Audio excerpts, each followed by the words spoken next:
porque tenemos una historia en común de muchos años. Bienvenido a nuestro programa A las 9 con usted.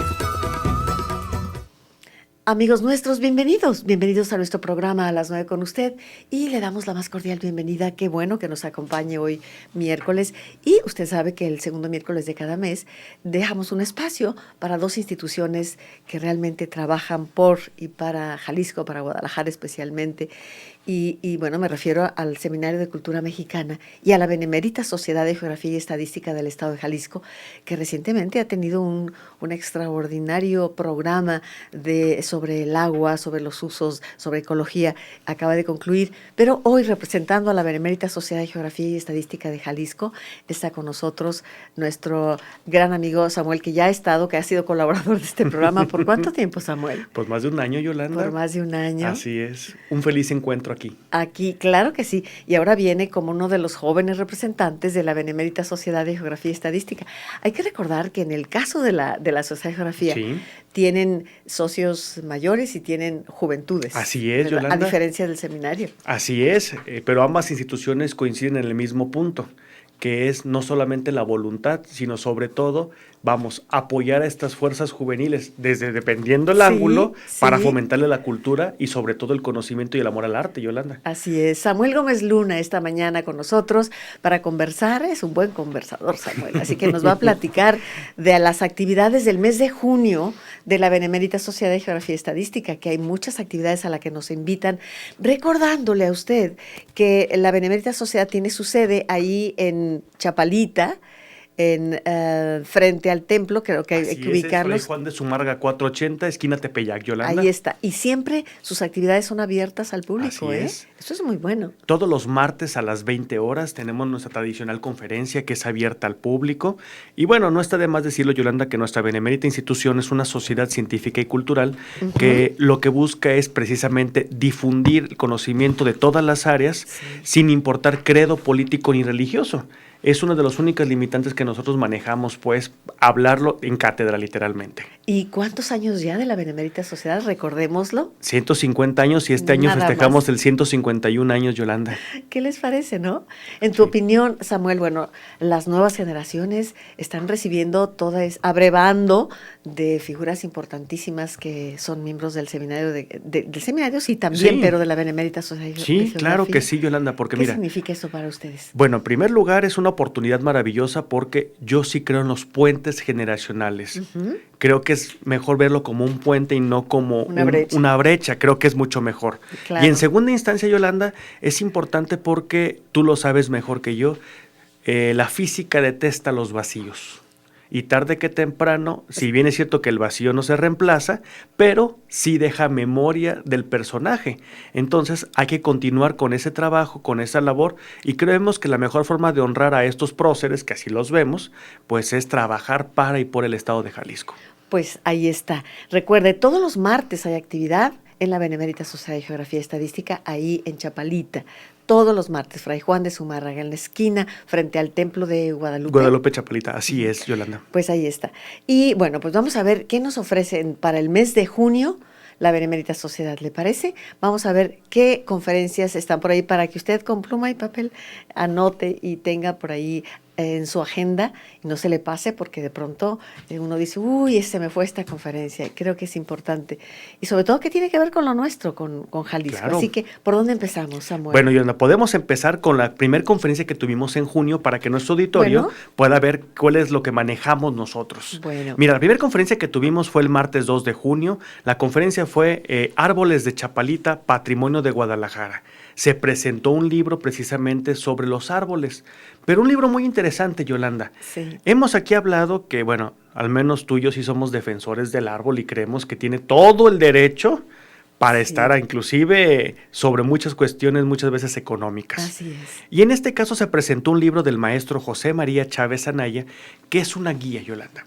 Se hizo un censo sobre los bosques, el bosque que es Chapalita, esta ciudad jardín. Sí. Y no solamente se definieron estos árboles, sino que además se hizo un estudio sumamente intenso, pero a la vez muy accesible, muy amable, en el cual usted, lector, puede ver algún tipo de árbol, saber su descripción, saber cuáles son sus características Y, por ejemplo, saber su longevidad, si son resistentes a ciertas plagas, e inclusive cómo tenemos que plantarlo, Yolanda.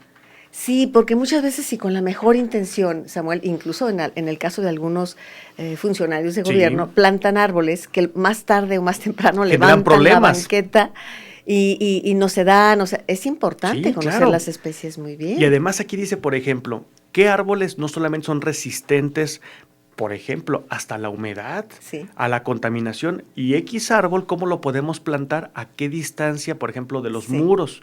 Porque esto va a evitar este tipo de conflictos que, bueno, ya sabemos que en Guadalajara es muy común que encontremos las banquetas destrozadas o inclusive los drenajes. ¿Es cierto? Porque los árboles, bueno, naturalmente buscan el agua.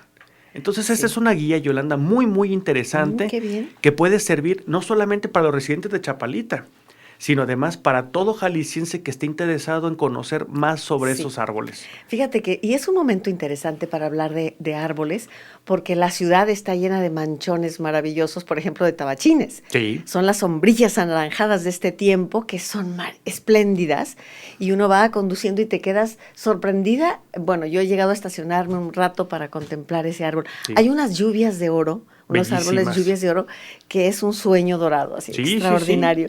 Todavía están ahí, y vamos, si usted o yo queremos sembrar una lluvia de oro en la banqueta o en tu jardincito, ¿no? Hay que analizar hasta qué punto puedes hacerlo y qué necesita ese árbol, ¿no? Tú recordarás, Yolanda, que más o menos en la década, finales de los 80 y principios de los 90, se puso en moda sembrar ficus. Sí. Bueno, una de las características es que siempre tienen follaje, por ende hay una sombra fresca, y además que la gente podía darle forma, redonditos de cubo, de esto y de aquello.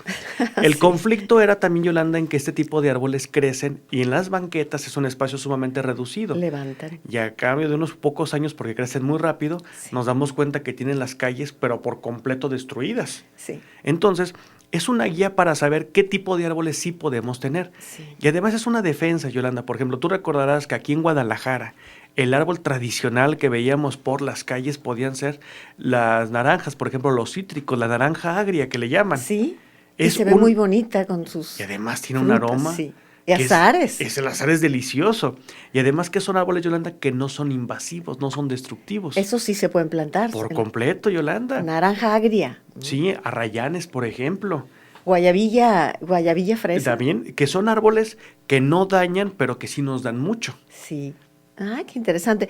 Entonces, este libro que se presentó este martes, así es, puede ser adquirido ahí, si alguien de nuestros amigos quiere comprar el libro. Podemos darles ahí los informes. Este libro en general se encuentra en la Asociación de Residentes de Chapalita, que está a una cuadra después de con nosotros, pero con todo gusto les podemos dar indicación de dónde pueden comprarlo. Para que adquieran su libro. Así es. Muy bien, entonces, Árboles de Chapalita, Patrimonio de Guadalajara.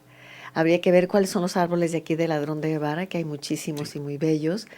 Y habría que ver también, en alguna ocasión invitaremos a parques y jardines y qué sé yo, porque muchas veces hay árboles que necesitan ser podados con urgencia, porque están ya entrelazados con los cables y demás. Sí. Y bueno, aquí hay un reglamento que no fluye. Tendríamos que ver, ¿no? Sí, con la mejor voluntad del mundo qué es lo que está pasando. Claro que sí, Yolanda. Eso no solamente es importante, sino que es una obligación. Sí. Y no solamente la responsabilidad de las autoridades, sino también de nosotros. Porque, por ejemplo, muchas veces no se cuidan los árboles porque nosotros como ciudadanos no les damos la importancia de vida. Así es. ¿Durante cuánto tiempo nos dábamos cuenta de que tenían que talar o podar los árboles para que se viera el espectacular?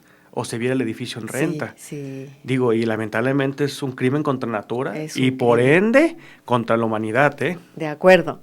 Bien, la conferencia de ayer, Samuel. Bueno, la conferencia de ayer, y aquí sí va el chayotazo para la familia, fue la conferencia Seguridad Industrial más que un requerimiento legal, a cargo de nuestro invitado, el ingeniero Carlos Gómez Luna Sandoval. Es mi tío, por cierto. Fíjate, Yolanda, que es un tema muy interesante, aunque aparentemente no es un tema popular. La seguridad industrial o la seguridad en general es como aquello que sabemos que es necesario, pero que pocas veces nos interesamos. O que decimos, hágase la voluntad de Dios, pero en la milpa de mi compadre. O sea, sí puede ocurrir, pero aquí no. Muchas veces es la lógica que tenemos y es algo que tenemos que cambiar esta visión, Yolanda. Uh-huh. Y fue una conferencia no solamente enriquecedora, sino además que sirvió para aclarar muchas dudas. Por ejemplo, desde la iluminación que debes de tener en tu oficina, no es la misma iluminación para este programa, por ejemplo, que para una persona que se encarga de la costura. No es lo mismo No, que sea la misma no, luz, no. aparentemente. No, no es lo mismo. Y vienen una serie de requisitos y reglamentos que nos pueden auxiliar. Y sobre todo que nos explicaba la diferencia entre un riesgo y un peligro propiamente. Entonces, creo que este tipo de conferencias sirven no únicamente para el sector industrial, sino inclusive para nosotros en nuestros hogares.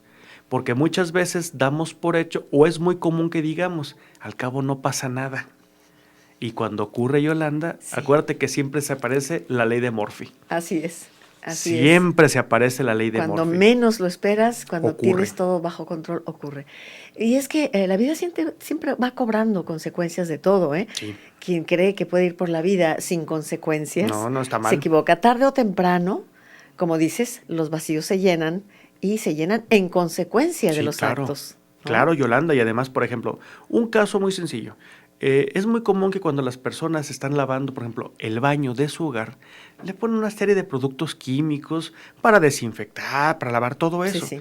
Pero hay una serie de productos químicos que tenemos en nuestro hogar que si se conjuntan, Yolanda, producen un gas letal. Entonces hay que tener siempre esos cuidados porque Bien. la gente se marea, pero no sabe por qué. ¿Y no sabe qué fue lo que pasó? Claro. Bueno, vamos a ir a un corte. Recuerda el teléfono 3030-5350. Vamos luego a la conferencia de la próxima semana, los medios de comunicación y la verdad. Vaya tema. Volvemos después de este corte. 3030-5350. A las 9 con usted. Regresamos.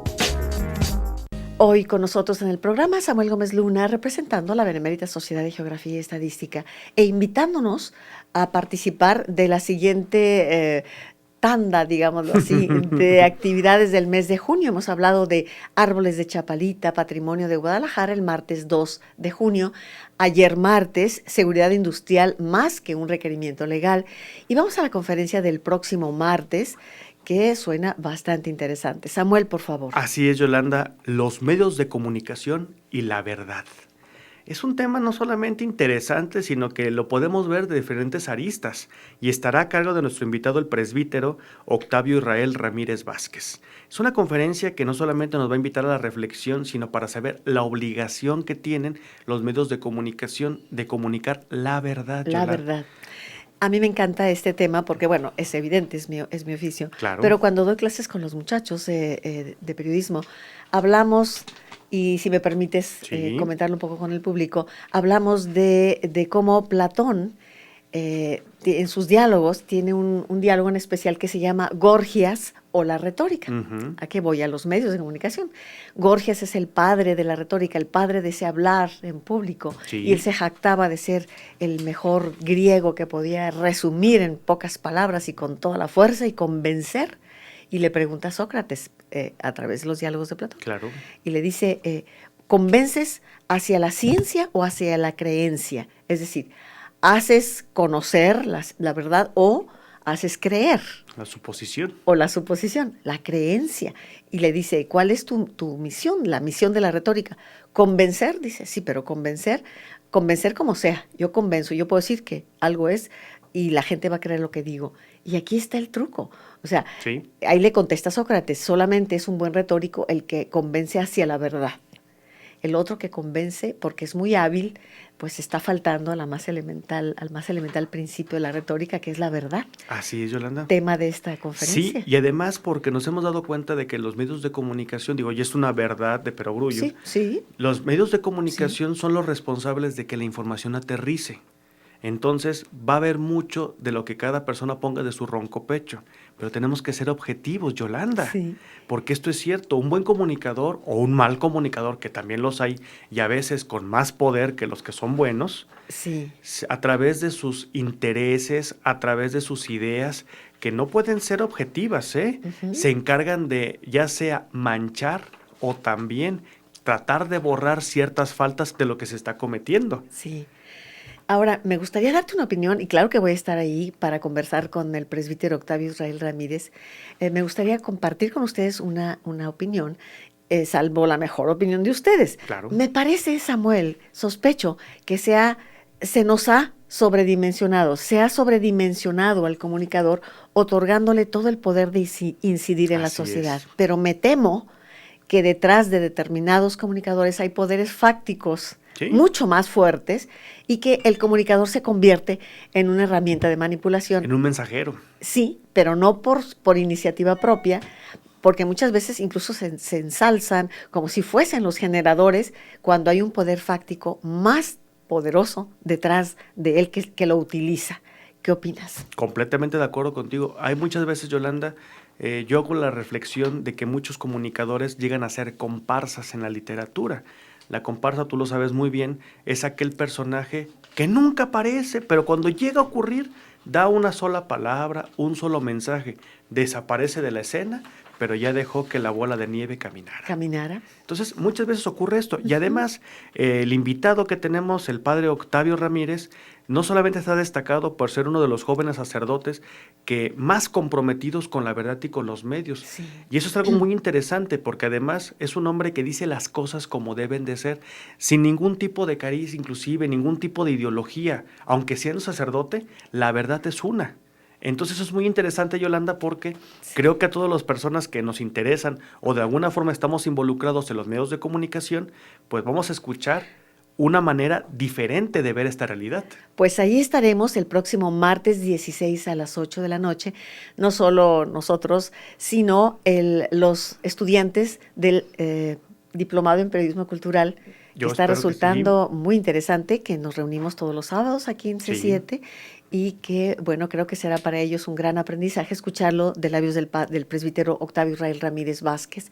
Sin duda, una gran ponencia y ojalá se preste a la interacción, ¿verdad? Eso sin duda alguna, mi querida Yolanda. Qué bien, qué bien. Porque acuérdate de algo, una conferencia, una idea que no genera ámpula es una idea muerta, ¿eh? Sí, muy bien, pues ahí está. Nos vamos hasta el martes 23 de este mes de junio. Y aquí, como ya conocemos al padre Tomás de Híjar Ornelas. Ah, qué idea. Ahora, ¿qué ocurrencia tiene el padre Tomás de Híjar? Va a presentar su trabajo de ingreso. Ah, qué bien que ingresa. Sí, y fíjate, nada más utilizó un tema que nos recuerda mucho esos trabajos del medioevo. Cuando leíamos los libros de esa época, acuérdate que el capítulo, el puro nombre te indicaba de qué trataba todo el capítulo. Y aquí es algo muy similar, pero conociendo al padre Tomás es una de sus felices ocurrencias. De cómo la caprichosa vinculación de dos eclesiásticos consolidó, en el siglo XIX, la vocación del paisaje agavero del Valle de Amatitán, en el estado de Jalisco, Feliciano Romo de Vivar y Jesús López Limón. ¿Qué les parece? Este brevísimo título. Brevísimo, casi un tuit. Muy bien, con Tomás de Híjar. Un saludo al padre Tomás de Híjar, que sé que nos escucha. Y bueno, hemos participado ahí, Samuel Gómez Luna y su servidora, ahí, fuimos invitados ahí en esta parroquia al frente de la cual él se encuentra. Así es, ahí precisamente con la Andariega. Con Santa Teresa Landariega. No, y además bueno, yo celebro mucho el ingreso del padre Tomás porque no solamente es un hombre que es una institución, sino que además es un hombre que siempre trabaja para y por la cultura. Sí. Y eso es uno de los grandes ejes que tenemos, y yo sí celebro mucho su ingreso. Yo también, enhorabuena por ello, y también, pues ahí estaremos, vamos a tratar de hacer milagros con el tiempo para estar en todo. Sin duda alguna, que nos ayude a tener el don de bilocación por lo menos ese día, Yolanda. Así es, y bueno, no solamente los martes hay actividades. Así es. Eventualmente se programan para los jueves actividades de corte musical, como sería el jueves 25, con un programa excepcional. Anótelo por ahí. Es el jueves de apreciación musical. Así es. La institución tiene por lo menos un jueves al mes que se dedica a la difusión de la música. Pero naturalmente, música que pueden ser desde zarzuelas, óperas o conciertos de música clásica, o en este caso, pues de música sacra. Bueno, la misa de la coronación de Wolfgang Amadeus Mozart. Es con la Orquesta Filarmónica de Viena, dirige Karajan, conductor naturalmente, y es la misa celebrada en la Basílica de San Pedro el 29 de junio de 1985 por el Papa Juan Pablo II. Y en este caso los comentarios son de nuestro consocio, el maestro José Manuel Jurado Parres. Muy bien. Jueves 25, ¿ahí mismo? Ahí mismo, Yolanda. Entonces va a pasar, digamos, un video. Así es. Tenemos, hay dos coordinadores, si me permites utilizar el término, sobre los jueves de apreciación musical, que es el maestro Jurado Parres y el general Clever Alfonso Chávez Marín. Sí, cómo no. Entonces, ambos hacen una mancuerna muy interesante porque hacen unos equilibrios. Por ejemplo, en este caso es la misa de coronación pues de Wolfgang Amadeus Mozart. Y el siguiente mes podremos escuchar posiblemente una zarzuela, Sí. una ópera. Entonces, esto es para generar e incentivar este gusto por la música, pues bien llamada culta, creo, Sí. en este caso. Pues ahí está, esto será el jueves 25. Recuerde, todas estas actividades son gratuitas. Así es. Quien argumenta es que no tengo dinero para participar de la cultura. Señores, hay una serie de actividades abiertas al público, maravillosas, de danza, de teatro, de cine. Guadalajara sigue siendo efervescente en materia de propuesta cultural. Hay que decirlo. De todos niveles hay que decirlo también, ¿no? Siempre hemos sido, Yolanda, y creo que tenemos que mantener los tapatíos muy en claro, que durante mucho tiempo llevamos orgullosos el título de la Atenas de México. Sí. Entonces creo que tenemos que hacer nuestro esfuerzo para continuar. Me encanta lo que acabas de decir. Esto no es cuestión económica, no me refiero a que es que no tengo dinero para ir, no, aquí es completamente gratuito. Sí, hay son actividades, claro. Y bueno, yo pregunto, por ejemplo, ¿qué sería de estas actividades si no es por el Seminario de Cultura, si no es por la Benemérita Sociedad de Geografía? Sí, dos instituciones dignísimas que han entregado tanto y seleccionado también representantes en nuestro medio que han trabajado toda una vida por la cultura, por el arte, por la educación, y que están ahí reunidos para que sea esta una plataforma de comunicación. No hay más pretensiones, no se trata de ninguna búsqueda de prestigio, sino de qué manera puedo dar yo. Ni de quemarles incienso. No, para nada de el culto a la personalidad, no. Se trata de ver personas que han trabajado toda su vida por Jalisco especialmente, en este caso, y que de pronto, bueno, hay que aprovechar sus conocimientos y compartirlos con los demás. Fíjate que, por ejemplo, en ese espíritu, mencionaré también, por ejemplo, la Academia de Estudios Salteños, que se encarga precisamente de estudiar a los altos de Jalisco. Digo, puede decir una persona, bueno, es que a lo mejor a mí no me interesa tanto ese tipo porque yo vengo de Tepatitlán. Bueno, pues también existe una academia en el cual pueden tener ese tipo de acercamiento a la cultura. Sí. Y son academias, Yola, que tú lo sabes mejor que yo, que trabajan con poco, hay que hacer todo. Sí. Esa es la verdad de las cosas. Bueno, te voy a decir algo, y esto no es tampoco nada nuevo, pero quienes nos hemos dedicado toda una vida a la cultura sabemos que no siempre, generalmente es exactamente al revés, o sea, no siempre tienes presupuestos, hay que hacer. Sí. Aprovechando hasta el último centavo de lo que puedas. Sí. O sea, hay que aprovechamiento de recursos, de vinculaciones, que eso ayuda muchísimo, ¿no? Por completo. Por eso se agradecen estos foros en los cuales te puedes comunicar y compartir. Aquí la palabra es compartir. Y algo muy padre, Yolanda, que al menos en las instituciones culturales, casi siempre en todas hablo, se respira un cierto aire de unión. En efecto. Y cosa tú ves, que es difícil en otros medios, ¿eh? Sí. Tienes razón. Y cuando tú te encuentras un miembro de la Benemérita o del seminario, encuentras esa hermandad, permíteme decirle así, en donde dices, tenemos un objetivo en común. Sí. Y es dar, compartir lo que modestamente cada uno ha podido reunir. Y que créame que hay figuras, la mayoría de todos los que ingresan, por supuesto, pero sin duda alguna. Hay unas que por su trayectoria, su experiencia también hay que decirlo. Vamos a ir a un corte. El teléfono 3030-5350 está a sus órdenes. Si usted desea participar con alguna pregunta, llamarnos. Recuerde, Benemérita Sociedad de Geografía y Estadística, aprovechando estos micrófonos, como lo hace una vez al mes, para hablarnos de todo el programa, en este caso del mes de junio. Todavía tenemos por aquí el martes 30 una conferencia más que comentaremos después del corte. Volvemos en un momento. A las 9 con usted. Regresamos. Bien, amigos nuestros, estamos hablando de la Benemérita Sociedad de Geografía y Estadística, hablando bien de una sociedad que ha enriquecido tanto y que tiene más de 50 años ya, entregando lo mejor de sus ciudadanos. Sí, durante este año celebraremos 151 años de existencia. Fíjate, qué maravilla. Somos la tercera sociedad a nivel mundial más antigua y la primera en América Latina. Toda América, perdón, no nada más Latina, toda América. Entonces, bueno, pues creo que la prueba del tiempo creo que ya la hemos superado y con creces. Sí. Ha habido tiempos difíciles, como siempre en la cultura, en las ciencias y las artes. Siempre. Cuando hablemos de una abundancia, creo que no estaremos hablando de cultura, lamentablemente. Y sospecho que sería hasta peligroso. Yo también lo creo. Sí, la verdad es que trabajar así como en la abundancia, teniendo 1000 presupuestos, hace que pierdas de vista lo verdaderamente importante. Yo creo que todo tiene su sentido de esta manera y como dices, han existido vacas gordas y vacas flacas como el sueño de José, ¿no? Sí, y además, Yolanda, si te pones a analizar en la historia, pues, de todas las sociedades culturales, Sí, académicas, sí, científicas, la constante ha sido la limitante siempre. sí.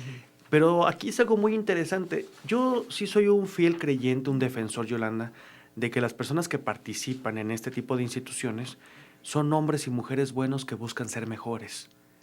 Porque Sí, no solamente se dan, sí. sino que además van a ir más allá de lo, vamos, de lo obligado naturalmente. Exactamente. ¿Cuánta gente abre sus puertas, Yolanda? Tan sencillo, su biblioteca, sus acervos. Sí. Sí, y bueno, esa experiencia que se va acumulando con el tiempo y que ya traes contigo, esto es compartir ello, no solamente se dan, sino en el darse encuentra una realización. Esto es algo muy, muy interesante. Pues bueno, vamos a la última conferencia del mes de junio, si te parece, Samuel. Por supuesto. Caminos de tierra y mar. Qué bonito título. Sí, es de nuestro consocio, el doctor Manuel Aguilar Moreno, también una institución. ¿Cómo no? Y bueno, pues el puro título nos lo dice, ha hecho pues 40 años de viajes, Yolanda, y sobre todo que con él sucede algo que siempre que lo veo es para mí remedio no pensar en el poeta Cavafis, cuando nos dice volver a Ítaca las naves. Sí. Por más que se ha alejado y que ha encontrado nuevos horizontes, siempre regresa, pero no solamente a platicarnos su viaje, sino a enriquecernos la vida, Sí, Yolanda. qué maravilla que bueno, que ahora que citas a Cavafis me encanta, cómo retoma, actualiza el mundo griego, ¿no? Sí, pues Maravilloso. es que, y te das cuenta, Yolanda, que cuando vuelves a Ítaca las naves, te das cuenta que verdaderamente el viaje es lo que te enriquece, no la llegada a Ítaca. No, para nada. No, Poca no. gente sabe, se lo voy a decir, está en el libro de Mesa Literaria, podría ser de otra manera, que Ulises cuando llega, y que mata a los contrincantes, a los que estaban asolando a Penélope, y los mata, y se resuelve ahí la odisea. Pero pocos saben que con el tiempo él en su cama de noche volteaba a ver y decía, es que yo no soy de la tierra, yo soy del mar, y se vuelve a ir. Sí, claro, Yolanda. Y además, que por cierto, ahí viene una de las, creo yo, la mejor justificación que podemos hacer el homenaje a nuestros compañeros y amigos los perros, porque después de haber hecho esa odisea, cuando regresa, el único que lo reconoce es el perro. Sí. Y lo voltea a ver, mueve la cola y al poco tiempo muere. Sí. Creo de alegría. Creo que con esas pocas líneas, Yolanda, se justifica la gratitud que le debemos a este maravilloso animal. Sí, qué maravilla, ¿verdad? Esta parte. Es bellísimo. Parte. Fíjate que cuando uno lee la odisea, una y otra vez vas a ella, siempre encuentras cosas Siempre regresamos a Ítaca. Siempre regresamos a Ítaca y nos volvemos a ir, a ir. Hay que ser como el mar. Llega la ola, empapa la arena y se retira y vuelve a ser para que no se enfangue ahí, sino hay que ir y venir, ¿no? Así es, Yolanda. Bueno. Yolanda, si me lo permites, también quisiéramos anunciar unas conferencias que tendremos en colaboración con la Secretaría de Cultura de Guadalajara de la Benemérita Sociedad. El día 19 de junio a las 18:30 horas en el Centro Cultural Luis Páez Broche, la maestra Sara Velasco dictará la conferencia ¿Quién fue Luis Páez Broche? Bien.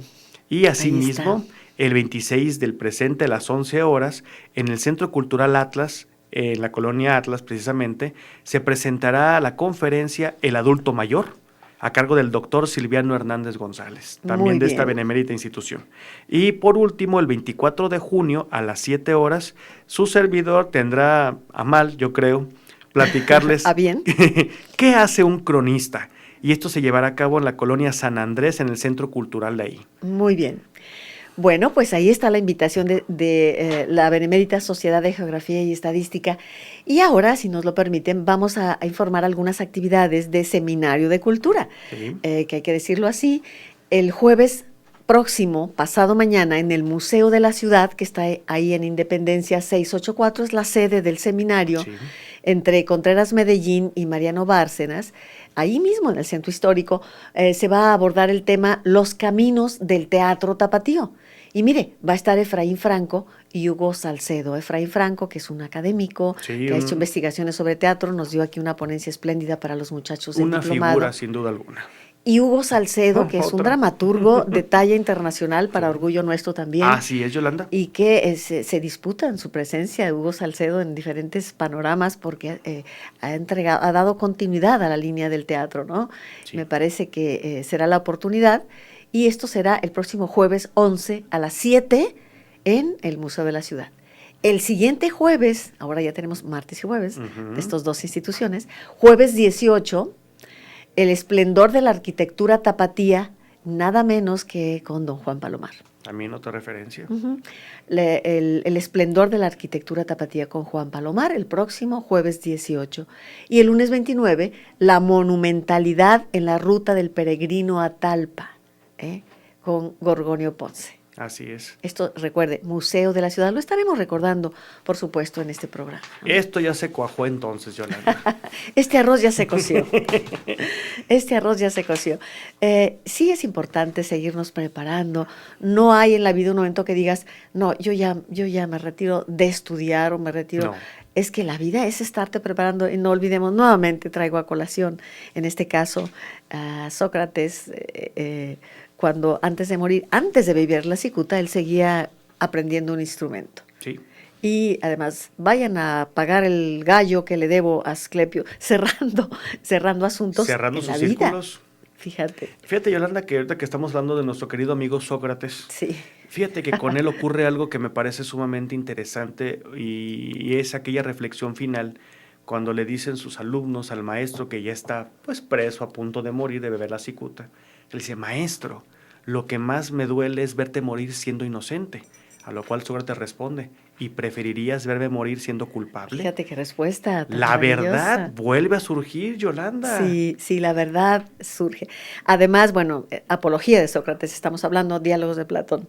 Y bueno, esa preferencia de él, ese optar de él, pudo haberse escapado de manera ofreciéndole dinero al guardia. Sí. Ya lo tenían todo previsto, sus amigos ricos de Sócrates, corrompiendo, sí, pero él dice, a mí no me van a recordar, yo no puedo heredar a mi familia esta corrupción. Claro. Él respeta la ley, aunque en un momento dado el fallo fue injusto, ¿no? Sí, pero lo que decía Sócrates, bueno, si siempre he defendido la ley, ¿cómo voy ahora al final de mi vida sí, es injusta. Traicionarla? No, y además, el final, cuando ya Sócrates se despide de sus verdugos jueces, es maravilloso, Yolanda, cuando dice, bueno, podemos pasarnos la vida alegando si soy inocente o soy culpable, pero yo paso a morir porque quiero platicar con Homero y con los dioses. Mira, ese planteamiento que Me encanta eso.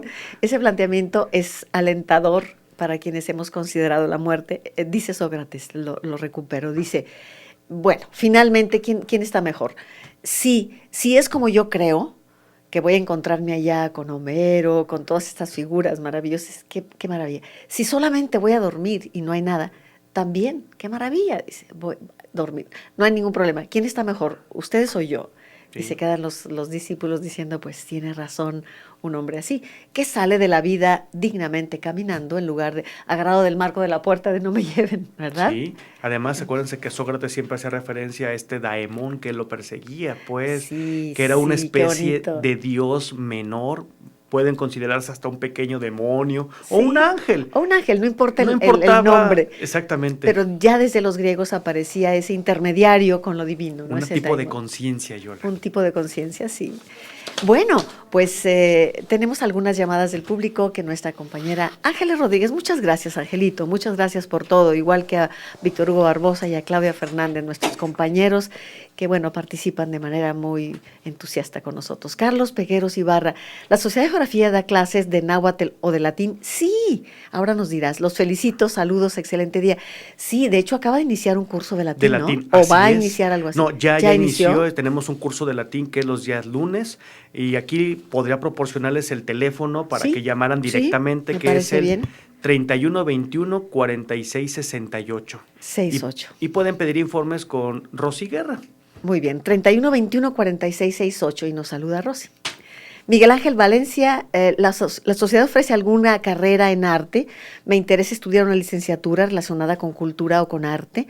En Seminario de Cultura hay una licenciatura, pero no coincido con sus horarios por mi trabajo. ¿Qué hay de la sociedad? Nosotros como licenciatura tal cual no. Estamos ahorita en pláticas para tratar de obtener, la certificación, si acaso me vale la palabra, para poder ofrecer diplomados, seminarios. Pues tú lo sabes, Yolanda, la gente que ahí está, tienen todos los reconocimientos, para demostrar no solamente la capacidad, sino la pedagogía. Entonces, sí, ciertamente.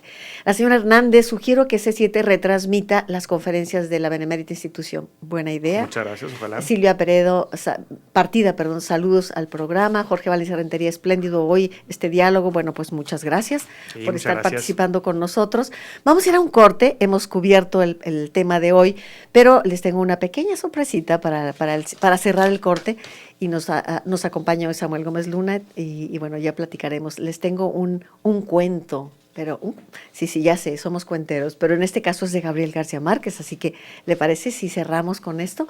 Volvemos después de este espacio y el teléfono es el 3030-5350. A las 9 con usted. Regresamos.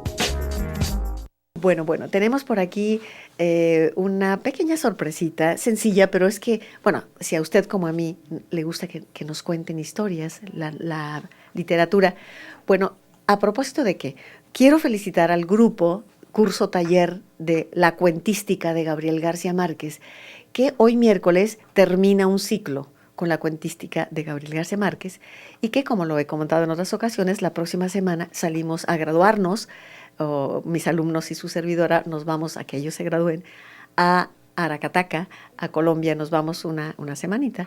Y entonces, bueno, me pareció cerrar este taller felicitándoles a través de la radio y compartiendo con los amigos del público que no estuvieron en el curso, pero compartiendo el cuento de cierre, que es la increíble y triste historia de la Cándida Heréndira y su abuela desalmada, escrito por supuesto por Gabriel García Márquez, y que nos ofrece una fábula maravillosa, llena de simbolismos, porque la conoces, ¿verdad, sí, Samuel? Conoces esta historia de la pequeña Heréndira que tenía solo 14 años y que finalmente vivía con su abuela. Ella era nieta de la gran abuela, que la pintan como una ballena blanca, fíjate qué grotesco aquí, como una ballena blanca de sangre verde, todo un personaje sobrenatural terrorífico, Sí. Y que ella era hija de un Amadís y abuela, y su abuelo era otro Amadís. Los Amadís eran las dos figuras cuyas sepulturas estaban ahí junto a su hacienda, y que Heréndira es una hija que fuera de matrimonio nace de su nieto, de su padre, y entonces finalmente es su nieta, y ella la tiene como criada de ella, su servidora, sufriendo todo el tiempo. Pero cansada, esta niña de 14 años causa un incendio y la casa de la abuela se ve totalmente destruida, su hacienda y todo. Y entonces la abuela, cruelmente, como ese monstruo sobrenatural, lo que hace es finalmente vender a su nieta y, la vende a cuantos hacen fila para acostarse con ella, y ella, esta ratita lánguida de huesos tiernos, dice García Márquez, pues tiene que reunir $1,000,000 y hay fila. Se la lleva, cuando termina con el pueblo, se va al desierto. ¿Qué simboliza este desierto? Y estamos viendo en pantalla justamente algo que... Una adaptación. Una adaptación que Claudia Fernández nos hizo el favor de encontrarnos. ¿Sí es la de Heréndira, Claudia? Bueno, ahí está, porque hay una versión de Heréndira en que la abuela gigantesca es Irene Papas, no sé si sea esta, creo que sí, vamos a verla. Y ahí está la pequeñita barriendo, y finalmente se van al desierto. ¿Qué significa ese desierto? En ese desierto solitario aparece una figura que se llama precisamente Ulises. Usted sabe que García Márquez tiene en su cuentística y en su obra diversos guiños a lo que es la literatura griega. Así es. Aquí aparece ese Ulises que lo pintan de ascendencia holandesa, adolescente también, célibe, de ojos marítimos, solitarios, ansiosos y diáfanos, dice, con la identidad de un ángel furtivo y con olor a naranjas y flores. Y ahí está entonces, en este caso, el que viene y se enamora, claro, de Heréndira y decide rescatarla, matar a la abuela y rescatarla. Intentan matarla con arsénico, pero por alguna razón no le hace nada. Se lo toma como postre en un pastel y no pasa nada, hasta que finalmente Ulises decide matarla por amor a Heréndira con un gran cuchillo de carnicero, y finalmente la matan y se llena de sangre verde todo aquello. Así es. el desenlace es maravilloso. Y se lo cuento porque pues la mayoría de ustedes ya lo conoce. Además son los arquetipos, Yolanda. Sí. Este es el cuento para mí de los arquetipos, porque por ejemplo, la ballena puede simbolizar una serie de cuestiones, pero por ejemplo, Sí. esta cuestión del mar, los ojos marítimos, ¿qué color son los ojos marítimos? Sí, azules. ¿Verdes? Azul verde. ¿Verdad? O sea, te presta ese Claro. arquetipo. Ahora, ahí tenemos, sí, es Irene Papas. Sí. Irene Papas es la protagonista, quienes nos siguen a través de la televisión. Ahí está en su gran mesa y la niña le sirve todo el tiempo y además camina dormida. Es una niña sonámbula y ya está tan cansada que sigue trabajando sonámbula. Ahí está Irene Papas como la abuela desalmada que vende a la nieta para que le pague toda esa hacienda perdida. Y entonces Ulises, este jovencito, vuelve y le propone escapar con él al mar. El desenlace es extraordinario, Sí. porque sorprende ver en esa pequeña que ese avance hacia el mar. Heréndira lo que busca es la libertad, el que la abuela se niega a aceptar el pago por la deuda, la avaricia.